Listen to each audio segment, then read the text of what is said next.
راتلونکو شپږو میاشتو دپاره هر څه هیر کړه، یوازې په 3 شیانو باندې خپل انرژي مصرف کړه که غواړې چې ژوند دې بدل شي. لومړی پیسې ګټل. که چېرته ته وظیفه لرې، د سهار له 9 نه تر 4 پورې کار کوې، خو له کار وروسته خپل اضافه وخت مه ضایع کوه.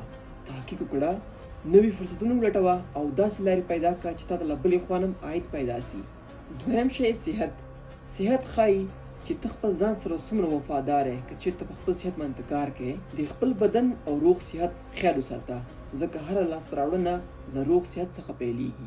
دریم، خپل فکر ته وده ورکړه. په فیسبوک او ټیک ټاک کې د بې ګټې ویډیوګانو پر ځای داسې ویډیوګانې یا داسې کتابونه ولوله چې تا ته یو څه در زده کړي. خپل ذهن له ګټورو معلوماتو ډک کړه، ځکه ستا فکر ستا راتلونکی جوړوي.